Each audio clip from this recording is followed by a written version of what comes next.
আলীর চোখ দিয়া পানি পড়ে গেল, টপ টপ করে পানি পড়তেছে। আর বলল, হুজুর, আমার এই বয়সে কোনো দিন আপনার কথা অমান্য করি নাই। ছোটবেলার থেকে নিয়ে এই পর্যন্ত আপনার কোনো একটা কথাও আমি অমান্য করি নাই গো নবী। আজকের আপনার এই কথা আমি রাখতে পারলাম না, বেয়াদবি হয়ে গেছে, মাফ করে দিবেন। আমি রাসূলুল্লাহ শব্দটা কেটে দেওয়ার মতো ক্ষমতা রাখি না। আমার আপনি শাস্তি দেন, কিন্তু রাসূলুল্লাহটা আমি কেটে দিতে পারবো না। কেউ সাহস পায় না রাসূলুল্লাহটা কেটে দিতে, কেউ সাহস পায় না। শেষে আমার নবী নিজেই কলমটা নিয়ে রাসূলুল্লাহ শব্দ কেটে দিল। প্রশ্ন হলো, আমার নবী তো দুনিয়াবি কোনো লেখা জানতেন না, পড়তেও পারতেন না, তাহলে কোন জায়গায় রাসূলুল্লাহ লেখা নবী জানলো কেমনে? এটা ছিল আমার নবীর মুজিজা। এজন্য প্রত্যেকটা মানুষ ইসলামের হেফাজতের জন্য, ইসলাম রক্ষা করার জন্য আমাদের এরকম ভূমিকা নেওয়া দরকার। আমাদের লোক মারে, আবার অহবাদ আমরা রে। শুনেন, আমি একটা ঘটনা করি। ইউরোপ কান্ট্রি, এই যে মনে করেন বুশ, মারল কারে? ইরাক রে, কথা হয় না, এই মারল, পুরা দেশ ধ্বংস করে দিল। এরপরে ধরল আফগানিস্তান, লক্ষ লক্ষ শিশু নারীকে ধ্বংস করে দিল। ওখানে আপনি আমারে মারতেছেন, আমি কি প্রতিবাদ করতাম না? প্রতিবাদ করতাম না। মানে আমি যদি আবার পাল্টা আপনারে মারতে যাই, আমারে বানাই দেয় জঙ্গি। কি তালের নাটক সাজাইছে চিন্তা করছে। আজ পর্যন্ত আমেরিকাকে কেউ জঙ্গি বলছে? আপনারা আমার কথা বুঝেননি। হ্যাঁ না কইয়েন, এমনি তো ওয়াজ দিয়ে করতেছি, কেমন আমার ফেডের ভিতর থেকে কথা বাড়িতে যে অবস্থা আপনাদের, তখন আপনারা যে আওয়াজও না দেন আর কথা করতে পারিত। একটু মনোযোগ দেখো। বলো না, আজ পর্যন্ত আমেরিকার কেউ জঙ্গি হয়েছে? অথচ বিশ্বের সবচেয়ে বড় টেরোরিস্ট তারা, তত্ত্ব সন্ত্রাসীর জন্য এক নাম্বার। এরারে কেউ জঙ্গি হয় না। জঙ্গি হয় কারে? নিরহ মুসলমান মায়ের খায়। আমরা প্রতিবাদ করতে গেলে আমরা জঙ্গি সাজা, কথা কই না দিই। আমার বাইরে আপনি হত্যা করবেন, আমার ইবাদত খানা আপনি ভাঙবেন, মাঠে নামলাম আমরা, আমাদের জ্বালাই দিলেন জঙ্গি।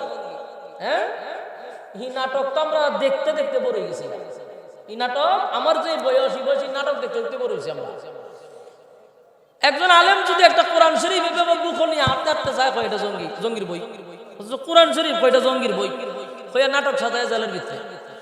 আর কলেজ ভার্সিটির পোলা মানে ওপেন পিস্তল লইয়া ঘুরে, হকি স্টার লইয়া ঘুরে, এরারে জঙ্গি হয় না। কারণটা কি জানেননি? মূলের কারণ হলো নরম। আমরা যত নরম তত অপবাদ সহ্য করতে হবে। স্কুলের পোলাপান, কলেজ ভার্সিটির পোলাপান পিস্তল নিয়ে হাঁটলেও তাদেরকে সন্ত্রাস বলে না কেন, জঙ্গি বলে না কেন? কারণ এরা গরম, বলতে যাইব মুখে দিয়ে ফায়ার করে দিবে, পিস্তলের নলি মুখ দা ঢুকাইব, মাথা দা বাইর করবো। এই কারণে ভয়ে এরারে জঙ্গি হয় না, এরারে সন্ত্রাস হয় না। আর হুজুররা জঙ্গি হইলেও হুজুররা এমন একটা বাপ ধরে বোঝা যায় এরা ফেরেশতা আসমান থেকে নেমেছে না। অত নরম দরকার নেই তো, ইসলামে অত নরমের কথা আমরা কইছেন। এত সুফিগিরি ইসলামে নাই। ইসলাম যদি এত সুফি হইতো তাহলে 27টা যুদ্ধে রাসূল সেনাপতি থাকতো না। আমরা ইসলামটা একটা বানাইলেছিল কি তা? ইসলাম হইল ফিডা খাওয়ান, মায়ের খাওয়ান, আর পাঞ্জাবি ভিসাদা বললে উডন, ফাগরি 22 হাত লাগানো, তসবি একটা হাতে লাগানো, সুবহানাল্লাহ সুবহানাল্লাহ ফরজ, বাস এর নাম ইসলাম। ইসলামী কথাবার্তা বলার জন্য আপনাকে দায়িত্ব দেওয়া হয় না। 27টা যুদ্ধে রাসূল সেনাপতি ছিল। সেনাপতি কি করছে? তসবিহ জপছিল বইয়া বইয়া, কুচি কাটা করছে। ইসলামের প্রয়োজনে কুচি কাটা করতে হবে। নরমের সবচেয়ে বেশি সমস্যা।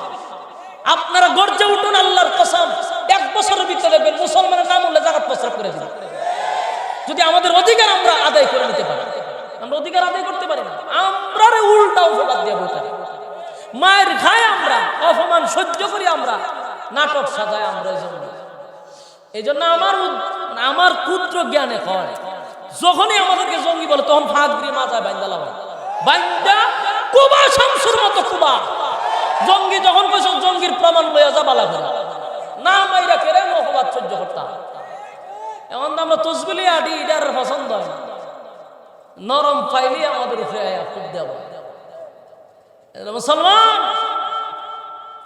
এটা শুরুর থেকে, এখন থেকে না, 1500 বছর আগ থেকে আল্লাহ নিজের রাসূলকে কয় 14 বছর 13 বছর নাই গেছে। এখন যেহেতু ওরা গায়ে ভাড়াতে ঝগড়া করলে মদিনা পর্যন্ত আয় পড়ছে, আমি আল্লাহ অর্ডার দিছি ছাইরেন না। সুবহানাল্লাহ বাড়ি দিয়ে বলবে এই কথা আমার আল্লাহ আল্লাহ ছাইরেন না। আইসে যেহেতু 400 কিলোমিটার দৌড়ে আপনারা মারতো, আপনারা না ইচ্ছা মতো মারলো, আপনার সাথীরে মারলো 13 বছর, আমি আল্লাহ কিছু বলি নাই, বুঝি মার খান। নরম পাইতে পাইতে এরা 400 কিলোমিটার দৌড়ে আইসে, আপনারা আবার মারতো। এখন যেহেতু আইসা পড়ছে, ফাগরি মাথার থেকে খুলেন, মাজায় বাঁধেন, মাজায় বাঁধেন, যতগুলো আসবে একটারও ছাড়বেন না, সবগুলারে শেষ করেন। ঠিকই রাসূল মাত্র 313। ইতিহাস পড়া দেখছি 313টা তরবারি ছিল না, কারো হাতে খেজুরের ডাল আছে। আচ্ছা, কোন অস্ত্রের কাছে ডাল দিয়ে কোনো কাজ হয়? এরার কাছে খেজুরের ডাল ছিল বেশি। এগুলা লইয়া ওই লামসে শক্তির বলে নয়, ইমানের বলে লামসে। লাইন মেরাদম তরবারি গুড়া বেঈমানটা একটা শিক্ষার দিয়ে জাগাত পড়ে, জিগে শিক্ষার মানুষ করে, ওখানে তো কূপ দিছে না, হয় তরবারি তুলে একটা উপর থেকে পরে 70টা। বলুন এটা ব্যক্তিগত না আল্লাহ প্রদত্ত? উপরে তরবারি তুলে একটা, আল্লামে 70টা তরবারি, 1000 নিমিষের ভিতরে কুবা শামসুর মতো কুবাইয়া মাটিতে হুতাইয়া দিছে। সবচেয়ে বড় শত্রু ইসলামের আবু জাহেল, 13 বছর আর 11 বছরের বাচ্চা দুইজনে মিলে এর গর্দান উড়ে গেছে। বড় কোন সাহাবী দিয়া আল্লাহ তারে হত্যা করায় নাই, জাহান্নামে পাঠায় নাই, পাঠাইছে 2 বাচ্চা দিয়া, কারণ এর অহংকারটা বেশি ছিল। তাই বড় কোন যুদ্ধের মাধ্যমে সে নিহত হয় নাই। আল্লাহ হয় মুআজ আর মুআজ 2 ভাই মিল্লা আবু জাহেলের গর্দান আলাদা করছে। সুবহানাল্লাহ বাড়ি গিয়া বলবেন, ইসলামের ইতিহাস জানা দরকার আপনাদের। এতটা নরম হইলে ইসলাম কায়েম হইতো না। আমরা তো একেবারে নরম হয়ে যাই। বেঈমানদের ব্যাপারে আমরা শক্ত হইতে পারি না, আমরা শক্ত হই জাতিবাইদের ব্যাপারে।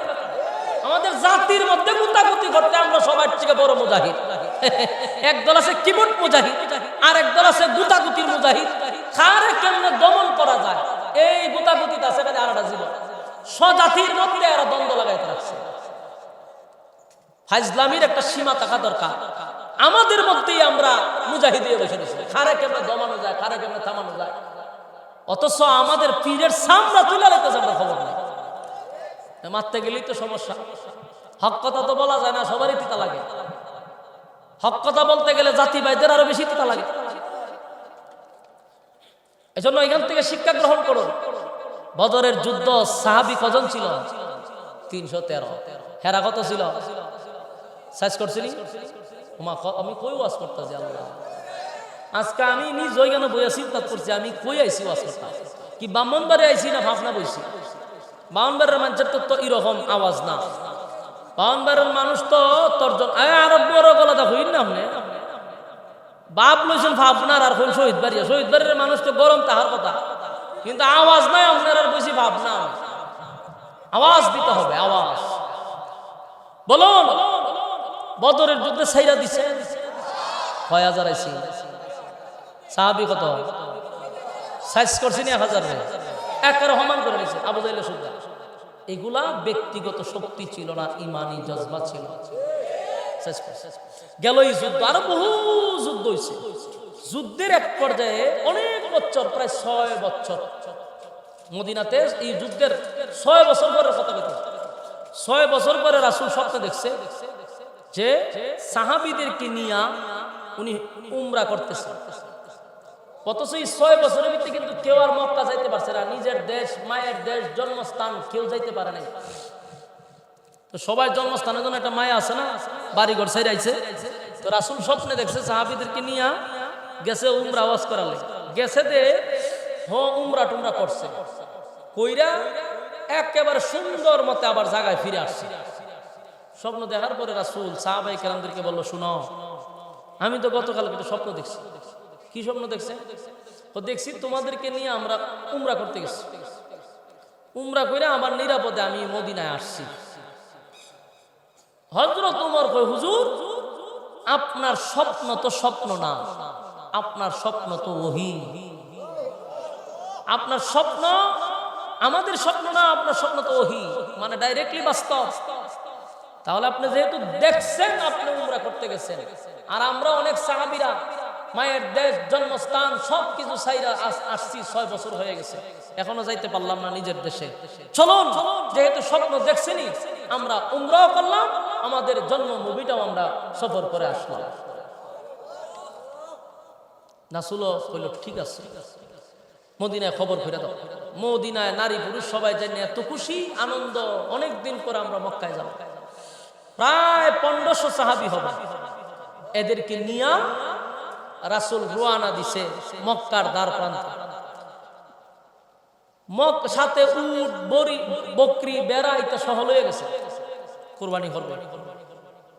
যখন মক্কার দ্বার প্রান্তে চলে গেছে, তখন মক্কাবাসীদের কানে খবর পৌঁছে গেছে যে মদিনা থেকে মুহাম্মদ তার বাহিনী নিয়ে মক্কার পথে রওনা দিছে যুদ্ধ করার জন্য। আচ্ছা, কোন তো নবী কি যুদ্ধ করালে যেতেছে, কিন্তু খবরটা রটাইছে কি যুদ্ধ। তো মদিনার থেকে 19 কিলোমিটার দূরে যারা হজ উমরা করতে গেছেন, একটা জায়গার নাম হলো হুদাইবিয়া। এই হুদাইবিয়া হলো মদিনার থেকে, মক্কার থেকে 19 অথবা 21 কিলো হবে। ওখানে রাসূল যাওয়ার পরেই পুরা মক্কায় খবর হয়ে গেছে যাইতেছে। কারণ এরারও একটা ভয় আছে, ভয় করে জানেননি, মায়ের খাইছে তো, যতবার গেছে মদিনা ততবারই মায়ের খাইছে। আচ্ছা, আমি একটা এক্সাম্পল দিই। আফগানিস্তান যদি আমেরিকার দ্বার প্রান্তে কোনো বাহিনী যায়, বলুন তো এরার অবস্থা কি? এরা যত শক্তিশালী হোক, কিন্তু ইয়াদ আসেনি 21 বছর না 20 বছর যুদ্ধ কইরা শেষে ফালাইয়া বাকছে। আফগানিস্তানের নাম শুনলে এরা ফসরা পায়খানা এসে পড়ে। তুই আফগানিস্তান যদি এরার সীমানার ভিতরে দিয়ে আড়াআড়ি করে, এদের অবস্থা কি? ঠিক এমন অবস্থা মক্কাবাসী দিচ্ছে। যখন দেখছে রাসূলের তার বাহিনী নিয়ে গেছে, প্রায় 19 কিলোমিটার দূরত্বে আছে, মক্কার থেকে কয়েকজন নেতারা চতুর্দিক দিয়া আটকায়া দিছে এবং খবর আসছে আপনারা এখান থেকে সামনে আগাইতে পারবেন না। আল্লাহ রাসূল কয়, সর্বনাশ, এত দূর থেকে আইলাম, এত সাহাবী নিয়া, আমরা যে হজ করতাম, উমরা করতাম, বাধা দিল তা কোনোভাবেই তারা আর মক্কায় ঢুকতে দেয় না। তাদের বই হইল, যদি মক্কায় ঢুকে যুদ্ধ করে, তা আমরা অতদিন মারছে মদিনা, এখন আমরা গরম আইরা তারা যাবে, তার ভয় হইল। কোনোভাবেই যখন তাদেরকে ঢুকতে দিতেছে না, এখানে তাবু টাঙাইয়া বেশ কয়েকদিন রাসূল থাকছে, পানির সংকটে পড়ছে, বিভিন্ন ঝামেলা, পানি নাই, খাবার নাই, এই তাবুতে বসা এতগুলা সাহাবী। শেষে আল্লাহর রাসূল হযরত উসমান রাদিয়াল্লাহু তাআলা, রাসূলের মেয়ের জামাই, উনি তো অত্যন্ত নরম মনের মানুষ ছিল, ব্যবসা করতো, তো মক্কার মানুষের সাথে ওনার একটা সম্পর্ক ছিল ব্যবসার কাছে। এখান থেকে রাসূলের পক্ষ থেকে উসমানকে পাঠালো মক্কাতে, যে তুমি তাদেরকে গিয়া বলো যে আমরা যুদ্ধ করতে আসি না, আমরা আসছি খানায়ে কাবা জিয়ারত করার জন্য, আমরা হজ উমরা কইরা আমরা চলে যাব, কোনো যুদ্ধ করব না। এই কথা বলার পরে হযরত উসমান চলে গেলেন মক্কায়। মক্কায় গিয়া মক্কার বড় বড় লিডার, তখন আবু সুফিয়ানের নেতৃত্বে মক্কা চলত, আবু সুফিয়ান সহ সবার সাথে বসে উসমান রাদিয়াল্লাহু আনহু কথা বলছে, দেখেন আপনারা যেই কারণে আমাদেরকে ব্যারিকেড দিয়ে রাখছেন, আমরা কষ্টে আছি, সেখানে পানি টানি নাই, মরুভূমির মধ্যে আমরা তাবু ডাঙায় আছি, আমাদেরকে একটু ঢুকতে দেন, আমরা উমরা করে চলে যাই, যুদ্ধ করার জন্য আসি না। এরা উসমান রাদিয়াল্লাহু আনহুকে কথা টথা বইলা, এরা কল্লটা কি, উসমান রাদিয়াল্লাহু আনহুকে বন্দী করে নিয়েছে। কি করছে? বন্দী করছে। বন্দী করে লাইছে। এখন এই খবর রাসূলের কাছে পৌঁছে গেছে, আল্লাহ রাসূলের কাছে খবর পৌঁছে গেল যে আপনার উসমানকে তারা হত্যা করছে। আমার কথা আপনারা বুঝুননি, কিতাব উচ্চ উসমানকে হত্যা করছেননি, উসমানকে কি করছে? বন্দী করছে। আর খবর আসছে কি হত্যা করছে। রাসূলের কাছে যখন বলছে আয়েশা যে আপনার উসমানকে তারা হত্যা করে ফেলেছে, মুহূর্তের ভিতরে রাসূলের চেহারার রং পরিবর্তন হয়ে গেছে। আল্লাহর রাসূল লাফ দিয়ে দাঁড়ায় গেছে। দাঁড়াইয়াই রাসূল বললেন যে আমি পাঠাইলাম সমাধানের জন্য, সমঝোতা করতে চাইছিলাম। আমরা আসছি হজ উমরা করার জন্য, এখানে মারামারি করা লেগেছে, কিন্তু তারা প্রথমেই আমার উসমানকে হত্যা করলো, এটা তো বরদাস্ত করা যায় না। আল্লাহর রাসূল এতটা গরম হইছেন, রাসূল সাথে সাথে বলেন, এই সাহাবীরা, আমার উসমানকে তারা হত্যা করছে, উসমানের রক্তের প্রতিশোধ না নিয়ে আমি মদিনায় যাব না। এটা কার বক্তব্য? আল্লাহর রাসূলের বক্তব্য। রাসূল থেকে তো আমাদের শিখা দরকার। আমরা তখন বইয়া কি করলাম? সুবহানাল্লাহ বললাম, বললে তসবিহ একটা লইয়া ফেলে বলে কোরআন খতম করো, 10-12 জন লোক বইয়া সবাই তুমি এক পারা তুমি এক পারা বইয়া সবাই দিল খতম, তো তোমরা খতম আদায় করো। সব জায়গায় খতম চলে না, সব জায়গায় তসবিটি বানিয়ে চলে না। এখান থেকে শিখা দরকার। আল্লাহর রাসূল সেদিনও কইতে পারতেন যে তোমরা এক খতম করে কোরআন শরীফ পড়ো তার রূহের মাগফিরাতের জন্য। এটা করছে? হ্যাঁ, আমরা তো নিজের এই রামায়ণ বানাইতেছি, খান হাত বইয়া একজন এক পারা দিয়া বইতে তোমরা খতম করো, শহীদ হইছে মাত্র 52 তোমরা খতম করো। এগুলো ফাজলামি ছাড়া কিছু না। আল্লাহর রাসূল তখন বলছে, কারা কারা আমার সঙ্গে হাত মিলাইবা, বায়াত গ্রহণ করবা, করো, উসমানের রক্তের প্রতিশোধ না নিয়ে আমি নবী ও মদিনায় যাব না। কারা আমার সঙ্গে হাত বাড়ায়, হাত বাড়ায়, বায়াত গ্রহণ করো। ওই যে বায়াত, এটারে কয় বায়াত গ্রহণ করছে না, এই বায়াত থেকে শুরু হয়েছে এখন ফির মুরিদির বায়াত। কথা বুঝতেছেন? আর আমরার দেশে এটা শুরু হয়েছে সাইলে আর ডাইলে খিচুড়ি বানায় খাওয়া। রাসূল বায়াত গ্রহণ করাইছিল রক্ত দেওয়ার জন্য, আর আমরার দেশে বায়াত গ্রহণ করে সাইলে ডাইলে খিচুড়ি বানায় খাওয়ার লাগে। ফাজলামি কি পরিমাণ শুরু করছে চিন্তা করে। সেদিন রাসূল বলছে, কারা বায়াত গ্রহণ করবা? এই বায়াত কিসের জন্য? রক্ত দেওয়ার জন্য। আর আমরার দেশে বায়াত গ্রহণ করা হয় গরু ছাগল নেওয়ার জন্য। কই গিয়া কই হচ্ছে চিন্তা করছে। নবীজি কয় বায়াত গ্রহণ করা। সেদিন বায়াত গ্রহণ করার ক্ষেত্রেও কিছু মুনাফিক ধরা পড়ছিল, কিছু সুযোগ সন্ধানী আসছিল নবীর সাথে গুস্ত খাওয়ার লিগিয়া আর মক্কা ভ্রমণ করবার লিগিয়া। যখন যে রক্ত দিতেইব, কিছু লোক কয়, হুজুর আমার তো ফেটে বেদনা শুরু হয়েছে, তা আমার মাথা ঘুরায়, হুজুর আমি খারিয়া কিচ্ছু দেখি না, তা আমার দিশলে কিতা কিতা করে। রাসূল বুঝতে পারছে যে এরা সুবিধাবাদী, এরা মুনাফিক। আল্লাহও জানাইছে যে এদের ফেড়ে বুড়াগুড়িও নাই, এদের ফেড়ে বুটগুড়িও নাই, এরার মূল কত হইল আইছিল ভালো মন্দ খাইবার লাগিয়া, কিন্তু যখন রক্ত দেওয়ার যাবে এরা আস্তে করে গুছাই গেছে। যুগে যুগে এরকম কিছু মীর জাফর আছে না নাই, দালাল চক্র থাকে, লেবাস দেখতে বোঝা যায় জান্নাত তেল এসে, এত বড় বুজুর্গ, কিন্তু এক একটা আব্দুল্লাহ ইবনে উবাই ইবনে সুলুল হয়ে বসে রয়েছে, ধরার ক্ষমতা নাই। যুগে যুগে এমন মুনাফিক ছিল, আছে, এখনো আছে। মুনাফিক গুলার চিনতে বড় কঠিন হয়। রাসূল বুঝতে পারছে যারা মুনাফিক। বাকি সাহাবীরা হাত রাসূলের সব উপরে রাখলো, এইভাবে সবার উপরে হাত রাখলো, রাখতে রাখতে রাখতে রাখতে রাসূলের শেষ। এখন রাসূল আবার আরেকটা হাত দিয়ে সবার উপরে ধরলো। এই হাতটা কেন দিল? রাসূল তো নিচে হাত দিছে, সবাই তো রাখলো, তো রাসূল আবার হাত দিল কেন?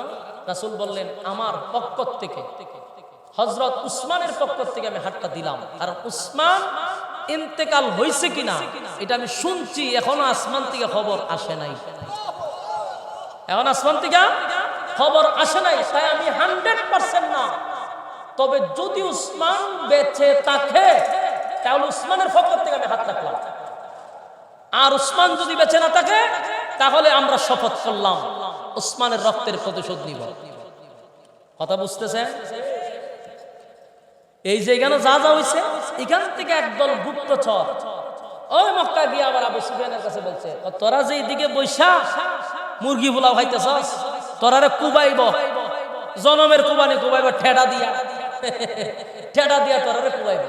তো কারণ কি? বলে কারণ কি, তোরা উসমানকে বন্দী করে রাখছস আর খবর পৌঁছে গেছে উসমানকে তোরা হত্যা করছস। তখন মুহাম্মদের বাহিনীরা শপথ গ্রহণ করছে, যারে ভাইব তারে কুবাইব বলছে, জনমের কুরবানি গেরি গিরে কুবাইব। রেডি থাক। এই কথা বলতে এরার অবস্থা জাগাত নাই, এরার মধ্যে ভূমিকম্প শুরু হয়েছে। কারণ এরা এতটা ভয় পায় যে 1000 অস্ত্র লইয়া গেছিলাম, আমরা মাটির সাথে উতায়া দিল কয়েকজন মিল্লা। এরপরে 6 বছর আর কত যুদ্ধ হইল, একটা তো মক্কাবাসী জিততে আসতে পারে না, বিজয় হইতে পারবে। সবগুলোতে মুসলমান বিজয়, সবগুলো মুসলমান। সুবহানাল্লাহ বারিক দিয়া। বলুন তো এরা কতটা ভয় আছে। এরার এক একজনের কাঁপা কাঁপি শুরু হয়েছে। সর্বনাশ, যদি আসে তাহলে বাড়ির থালায় আমরা শেষ করবো আর মক্কা বিজয় হইব। এরা কি করলো? তাৎক্ষণিক সবাই মাতাওয়ালা সবটি একসাথে উসমানটা তাড়াতাড়ি ছেড়ে দিছে। তাড়াতাড়ি উসমানটা দেলা ছেড়ে দিছে। রসুল গেছে হুদাইবিয়া গিয়া হলে হুজুর আমি তো আসছি। সব সাহাবীরা দেখে উসমান তো এসে পড়ছে, খবর রটাইলে উসমানটা হত্যা করছে। ঠিক আছে, উসমান যেহেতু আসছে আমরা যুদ্ধ করতে রাজি না, কারণ আমরা তো যুদ্ধ করার জন্য আসি না। আমাদের খুব ছিল উসমানকে তারা হত্যা করছে। উসমান যেহেতু বেঁচে আছে আমরা আর যুদ্ধতে যাব না। কিছুক্ষণ পরেই দেখে আরো কিছু লোক মক্কার বড় বড় লিডাররা এরা হুদাইবিয়ার কাছে আইসা পড়ছে। আইসা সাহাবায়ে কেরামদেরকে ব্যারিকেড দিয়া বলল, আপনারা কেন আসছেন? আল্লাহ রাসূল বলেন, আমরা আসছি হজ উমরা করার জন্য। তার মানে আপনারা কি যুদ্ধ করতে আসেন নাই? না, যুদ্ধ করতে আসতামই যদি তাহলে ইহরামের কাপড় পরতাম কেন? আর এই ইহরামের কাপড় পরলে পরে একটা পিপিলিকাও ইচ্ছা করে কেউ মারতে পারবে না, নিষেধ।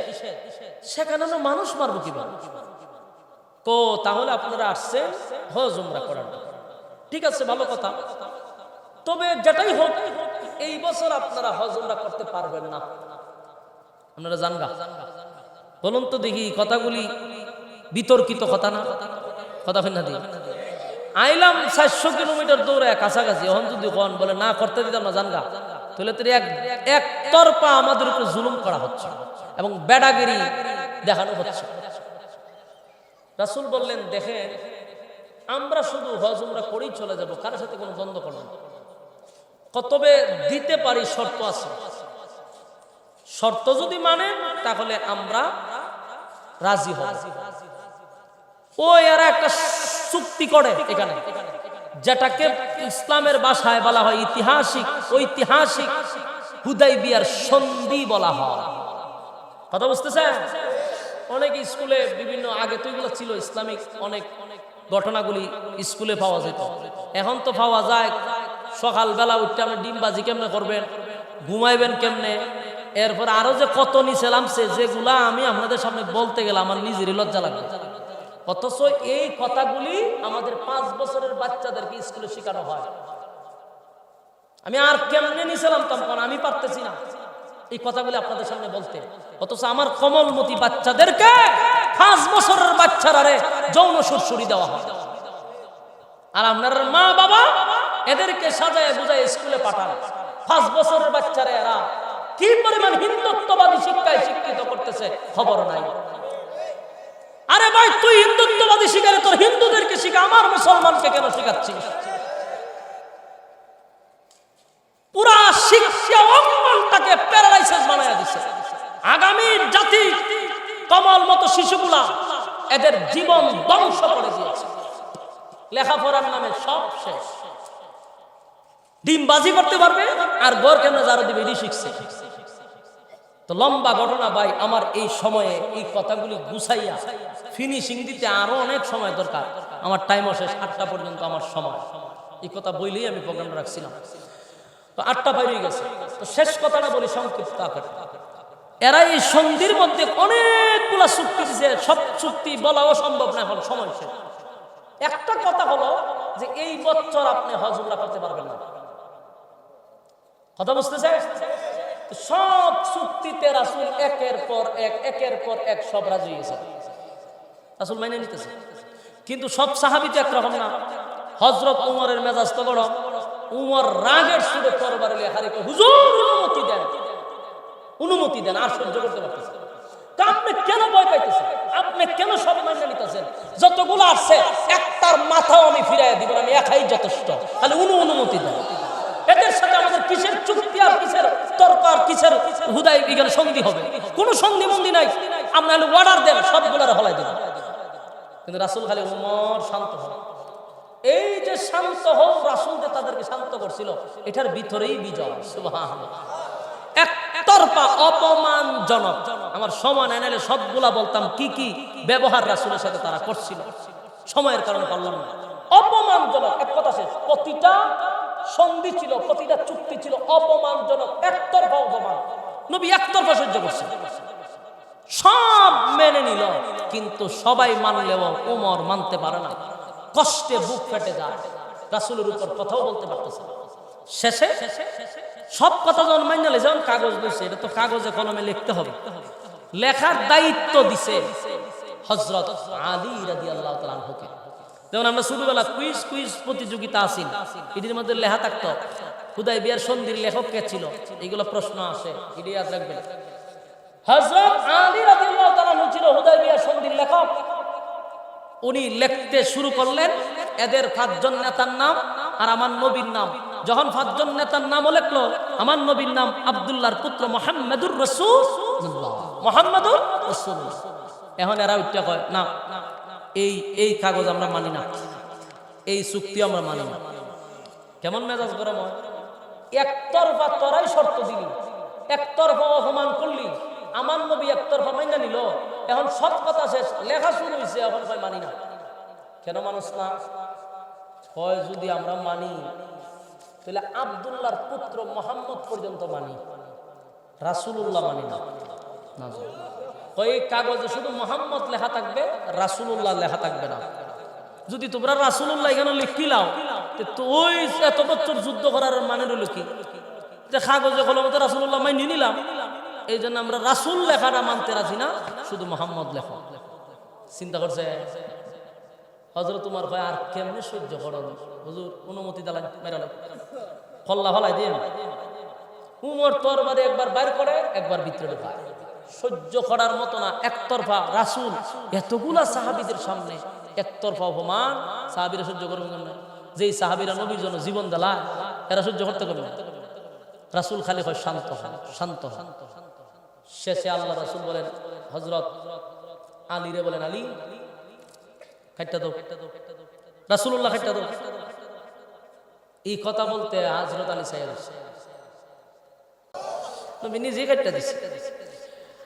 1500 সাহাবীদের কলিজাটা ভেঙে টুকরা টুকরা হয়ে গেছে, কান্নার রুল পড়ে গেছে, মনটা বড় খারাপ। চুক্তি মেনে যখন সাহাবীদেরকে লইয়া মদিনার দিকে রওনা দিল, বড় আশা লইয়া ছিল হজ করার জন্য, পারলো না। সাহাবীদের চোখে পানি পানি কান্দে। প্রত্যেকটা সাহাবীদের কলিজায় কেমন ব্যথা ছিল তা বোঝানো সম্ভব না। তাদের সবচেয়ে বেশি কষ্ট লাগছে রাসূলুল্লাহ শব্দটা কেন কেটে দিল। আমার নবীর সঙ্গে এতগুলা বেয়াদবি করলো, নবীর কারণে বরদাস্ত করলাম রে, কিন্তু কষ্ট লাগলো রাসূলুল্লাহটা কেন কেটে দিল।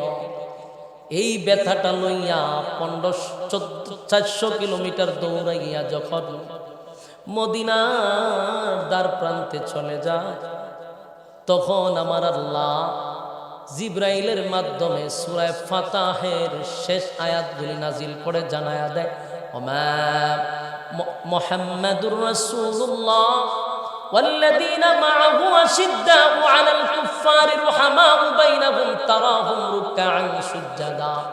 এই যে এই জায়গাটা লেখছে মুহাম্মাদুর, কথা হয় না, মুহাম্মাদুর রাসূলুল্লাহ। এই রাসূলুল্লাহ কথাটা এর আগে কোরআনে ছিল না।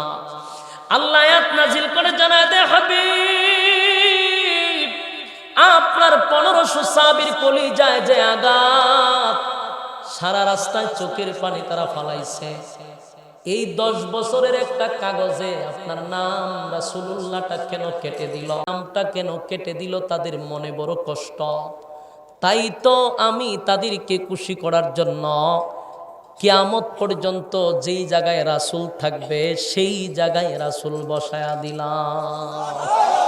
তাদের তো মনে কষ্ট ছিল, 10 বছরের কাগজে কেন নবীর নাম কেটে দেওয়া হলো। 10 বছর পরে তো এই কাগজের কোনো দাম নাই, চুক্তিনামার কোনো দাম থাকবে না। কিন্তু মনে কষ্ট ছিল, 10 বছরের চুক্তিনামায় কেন নবীর নামটা কেটে দিল। তাদের মনে যে কষ্ট, আমি আল্লাহ তাদেরকে সান্ত্বনা দেওয়ার জন্য মুহাম্মাদুর রাসূলুল্লাহ এই আয়াত নাজিল করে তাদেরকে সান্ত্বনা দিয়া দিলাম। সুবহান। লম্বা ঘটনা, তাই সংক্ষেপে বলি। এরপরে আল্লাহ বলেন, তাদেরকে সান্ত্বনা দিলাম, এবার নবীর ভিতরে কি কষ্ট নাই? এতগুলা সাহাবী লইয়া গেছিল, আবার ফিরাইছে, কষ্ট আছে না নাই? এই জন্য আল্লাহ নবীরও খুশি করছে। এই সূরার প্রথম আয়াতগুলি নাজিল করে নবীরে খুশি করবার লাগা। ইন্না ফাতাহনা লাকা ফাতহাম মুবিনা লিয়াগফিরা লাকাল্লাহু মা তাকদ্দামা মিন যামবিকা ওয়া মা তাআখার وما تأخر ويتم نعمته عليك ويهديك صراطا مستقيما। এই আয়াত প্রথম অংশটা নবীরে খুশি করার জন্য আল্লাহ নাজিল করছে। ইন্না ফাতাহনা লাকা ফাতহাম মুবিনা, নিশ্চয় আমি আল্লাহ আপনাকে বিজয় দান করলাম।